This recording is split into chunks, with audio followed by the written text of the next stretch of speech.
నేనే చెప్పబోయే టాపిక్ అండి, ఇన్వెస్ట్మెంట్ దేంట్లో చేయాలి. ప్రతి ఒక్కళ్ళకి 100 రకాల కన్ఫ్యూజన్స్ ఉన్నాయి. గోల్డ్‌లో పెట్టాలా, స్థలం పెట్టాలా, బిల్డింగులు కొనాలా, లేకపోతే బ్యాంకులో డిపాజిట్ చేయాలా, షేర్ మార్కెట్‌లో పెట్టాలా, మ్యూచువల్ ఫండ్‌లో పెట్టాలా, సిప్‌లో పెట్టాలా, ఇన్సూరెన్స్‌లు చేసుకోవాలా, ఇట్లా రకరకాల అపోహలు ఉంటాయండి. రకరకాలు జరుగుతుంటాయి. ఎవరికి ఏది బెస్ట్? ప్రతి ఒక్కళ్ళు కూడా మా ఫ్రెండ్ స్థలం కొన్నాడు, అతనికి బాగా పెరిగిపోయిందని నేను కొంటాను అంటాడు. అతను బంగారం కొన్నాడు, నేను కూడా కొంటాను అని కొంటాడు. ఇక్కడ ఒకడు సక్సెస్ అవుతాడు, ఒకడు ఫెయిల్ అవుతాడు. మరి స్థలం కొన్నాడు ఒకడైనా కోటీశ్వరుడు అయ్యాడు, ఒకడు కొన్నాడు నష్టపోయాడు. అడ్డంగా నష్టం, ఇదివరకన్నా నష్టపోయాడు. కారణం ఏంటి? ప్రతి పనికి కూడా మనిషిని బట్టి, వయసును బట్టి, వాళ్ళ స్థితిగతులను బట్టి మారిపోతాయండి.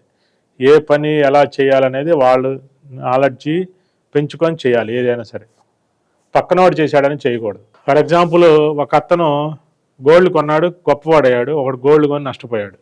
మీకు ఎలాగో చెప్పాను చూడండి. ఒక అతను 3 లక్షల రూపాయలు డబ్బులు ఉంటే ఒక బిస్కెట్ బంగారం కొని లోపల పెట్టాడు, 10 లక్షల రూపాయలు రేట్ అయింది, అమ్ముకున్నాడు, 10 లక్షలు వచ్చింది. అతను 3 లక్షలు అప్పు తీసుకొచ్చాడు, 2 లక్షలు 3 లక్షలు వడ్డీ అయింది, 3 లక్షలు పోయింది, 4 లక్షలు ప్రాఫిట్ వచ్చింది. ఇంకోటి ఏం చేశాడు, 3 లక్షలు పెట్టి అప్పు తీసుకొచ్చి కొని బంగారం కొని వస్తువులు చెప్పించాడు. అప్పుడు ఏమైంది, 3 లక్షల రూపాయల బంగారంలో ఆ రోజే 40 గ్రాములు 30 గ్రాములు రాళ్ళకి వాటికి ఇటుకి పోయింది, 60 గ్రాముల బంగారమే మిగిలింది. ఈ రోజు 10 లక్షలు అయిన తర్వాత అమ్మితే 6 లక్షలు వచ్చింది. అమ్మితే 10 లక్షలు అయినా కానీ 6 లక్షలే వచ్చింది. ఎందుకని ఆయన తరుగులు మజూర్లు అన్ని పోను 6 లక్షలు 5 లక్షలు వచ్చింది. కానీ ఆయన 3 లక్షలకి 3 లక్షలు వడ్డీ అయ్యి 6 లక్షలు కట్టాల్సి వచ్చింది.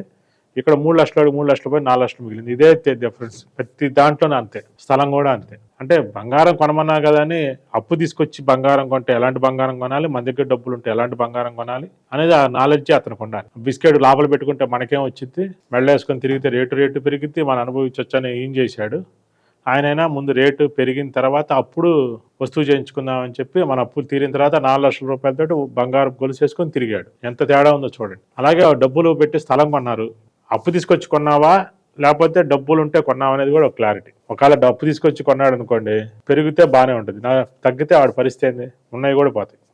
చాలా మంది అలా జరిగింది. రేట్లు పెరుగుతున్నాయి టక్ కొనేవాళ్ళు అప్పులు తీసుకొచ్చి, అందరు నష్టపోతున్నారు. ఒక్క స్థలం రేటు పెరగాలంటే ఎన్నో కారణాలు ఉంటాయండి. గవర్నమెంట్ డెసిషన్ ఉంటుంది. ఆ ఏరియా డెవలప్ చేయాలని ఒక రూల్ పాస్ చేసినా కూడా మీ స్థలం 10 రెట్లు పెరిగింది, ఉన్నది కూడా ఆపేస్తారు. అటుపక్క అదేదో పెట్టింది కూడా ఆపేస్తారు, సగం రేటు పడిపోయింది. ఒకడైనా పెరిగే చోట కొన్నాడు, ఒకడైనా గవర్నమెంట్ పాలసీ మార్చుకునే చోట కొన్నాడు. వీళ్ళిద్దరు పరిస్థితిని చెప్పండి. అలా జరుగుతూ ఉంటాయి. మన దగ్గర డబ్బుల్ని ఎలా ఇన్వెస్ట్ చేయాలి అంటే, సపోజ్ మనది ఫ్యూచర్ ఇన్వెస్ట్మెంటా టెంపరీ ఇన్వెస్ట్మెంట్ అనేది కూడా ఉండాలి. ఫ్యూచర్ ఇన్వెస్ట్మెంట్గా అప్పులు చేసి చేయకూడదు. ఇప్పుడు ఒక బిజినెస్ పెట్టాలి, ఒక 3 లక్షల రూపాయలు అప్పు 5 లక్షలు అప్పు చేసి బిజినెస్ పెట్టాడు, స్టాక్ మీద పెట్టాడు, నష్టం లేదు. డెకరేషన్ మీద పెట్టాడు, నష్టపోతే ఏం చేస్తాడు అనేది తెలుసుకోగలగాలి. ప్రతిదీ అంతేనండి, వయసును బట్టి, ఏజ్ని బట్టి. అతను 40 ఏజ్ ఆయన ఒక అపార్ట్మెంట్ అప్పు తీసుకొని కొన్నాడు, అప్పులో కట్టగలడు. ఆయన 60 ఏజ్ అయిన అపార్ట్మెంట్ అప్పు తీసుకొని కొన్నాడు. మనం వీడియోలు చూస్తూ ఉంటాము, అపార్ట్మెంట్ కొన్న 10 రెట్లు పెరిగింది, 5 రెట్లు పెరిగింది అని చెప్తా ఉంటారు. 60 ఏజ్ అయిన అపార్ట్మెంట్ కొనుక్కున్నాడు అప్పు చేసి. ఆయన ఎప్పుడు అప్పు తీర్చుకుంటాడు, ఎప్పుడు ఆయన రిటైర్ అయిపోయినాక మరి ఆయన ఖర్చులు ఉంటాయి, అవన్నీ ఎవరు పెడతారు, నష్టపోతారు. ఇంకొకటి ఇంపార్టెంట్ ఏంటంటే, ఏ స్థిరాస్తి అయినా ఏదైనా సరే, రియల్ ఎస్టేట్లో ఏ ఆస్తి అయినా సరే, నువ్వు బాగుంటే దాని వాల్యూ కూడా బాగుంటుంది, నువ్వు దెబ్బతింటే దాని వాల్యూ కూడా పడిపోయింది. అదేందో కానీ బాగున్నాడు స్థలమైనా 10,000 15,000 పెట్టుకుంటాడు, నష్టపోయినాడు స్థలం 10,000 5,000 పెట్టే కొంటాడు. ఎందుకంటే నీకు అవసరం కదరా తగ్గించమ్మంటాడు. బాగున్నాడు కొంటే లేకపోతే లేదంటాడు, వాడి దగ్గరికి వచ్చి కొంటాడు, అబ్బో ఏదో అద్భుతం అయింది ఉందనుకుంటాను. అట్లా చాలా కారణాలు ఉంటాయండి. ఇది ఒక్క ప్రశ్నలో అయ్యేది కాదండి. సపోజ్ మీరు పల్లెటూరులో ఉన్నారు, మీ ఊళ్ళో ఎంత పెట్టుబడి పెట్టాలి, టౌన్లో సిటీలో ఎంత పెట్టుబడి పెట్టాలనేది మీరు ఉండాలి. మీ ఊళ్ళో వ్యవసాయ భూమి, వ్యవసాయం తీసుకొచ్చి చేసుకున్నారు, మీ దగ్గర ఉన్న డబ్బులు ఎంతైనా పెట్టి కొనుక్కోవచ్చు. మీ ఊళ్ళో 100%, మీ పక్కనే ఉంటే 100% ఇన్వెస్ట్ చేసి నష్టం లేదు.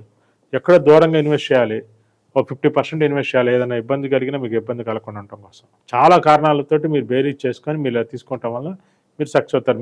మీరు రాసుకోవాలి మీరు ఏ ఏజ్లో ఉన్నారని. ఒక ఎగ్జాంపుల్ మీకు చెప్తానండి. మా దగ్గర పరుపు కోసమే ఎన్ని ఆప్షన్లు పెట్టాను చూసారుగా. Budget wise, age wise, problem wise, పాత పరుపు అయితే కొత్త పరుపు, మీరు బిజినెస్ అయితే B2B, luxury wise, comfort wise, ఇన్ని రకాలు పెట్టాం. ఒక్క పరుపులోనే ఇన్ని రకాలు 1000 రకాల పరుపులు పెట్టినప్పుడు ఫైనాన్షియల్ మ్యాటర్లో ఎన్ని రకాల ఆలోచనలు చేయాలి. ఫైనాన్షియల్ స్టేటస్ అనేది మనిషికి మారిపోయింది. మీకున్న ఆలోచనలు, తెలివితేటలు కూడా ఒక ఎత్తే. సపోజ్ ఒక ఊరిలో గవర్నమెంట్ ఈ ఊరిని రాజధాని చేస్తా అనేది 10,000ది 50,000 అయితే, ఇంకో గవర్నమెంట్ రాజధాని తీసేసిద్ది, 50,000 మళ్ళీ 5,000కి వచ్చేసిద్ది. చూడండి అసలు ఎట్లా ఉంటుంది పరిస్థితి. చూడండి, మీరున్న ఏజ్ని బట్టి, మీ అవసరాన్ని బట్టి ఇన్వెస్ట్ చేసుకోవాలండి. మీ పిల్లలు పెళ్ళిళ్ళు కొన్నారు, సపోజ్ బంగారం మీద కొద్దిగా ఇన్వెస్ట్ చేసుకోవాలి, కొద్దిగా స్థిరాస్తి మీద ఇన్వెస్ట్ చేసుకోవాలి. అప్పుడు వాళ్ళకి ఎలాంటి ఇబ్బంది ఉండదు. మీకు బాగా తెలివితేటలు ఉండే, బాగా నాలెడ్జ్ ఉంది, టైం ఉంది, అన్నిటికన్నా ఇంపార్టెంట్ టైం ఉంది. స్టాక్ మార్కెట్లో పెట్టుకోండి, మ్యూచువల్ ఫండ్స్ పెట్టుకోవచ్చు.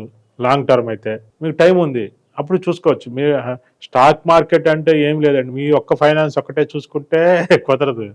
100 కంపెనీలు స్టాక్ మార్కెట్లోకి వెళ్ళి 100 కంపెనీలు బాగోగులు మీరు చూసుకోగలిగితేనే స్టాక్ మార్కెట్లో ఎంటర్ అవ్వాలి. మీరు బాగుంటే ఉపయోగం లేదు, ఆ కంపెనీలు బాగుండాలి. ఆ కంపెనీలు బాగుండాలంటే ఆ కంపెనీ ప్రొడక్ట్స్ ఏంటి అనేది మీకు అంత టైం ఉండగలగాలి.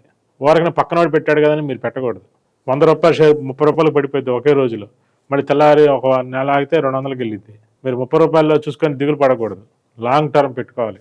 మీకు అవసరానికి అలా ఎప్పుడు కూడా ఎక్కడ పడితే అలా ఇన్వెస్ట్ చేయకూడదు. ఇప్పుడు స్టాక్కి సంబంధించినటువంటి మీడియేటర్స్ చాలామంది చాలా వీడియోలు చెప్తూ ఉంటారు. మా దాంట్లో పెట్టండి మీకు బాగా రేట్లు పెరుగుతాయి, మా రియల్ ఎస్టేట్లో పెట్టండి బాగా రేట్లు పెరుగుతాయి అని చెప్తూ ఉంటారు. ఏదైనా సరే మీ ఏజ్ని బట్టి మీకున్న ఫైనాన్షియల్ స్టేటస్ని బట్టి పెట్టాలి. అలాగే ఇంకా ఫైనాన్షియల్ మీద ఏదైనా డౌట్ ఉంటే కామెంట్ బాక్స్లో పెట్టండి, మీకు డైరెక్ట్గా ఇంకొక వీడియో చేస్తాను.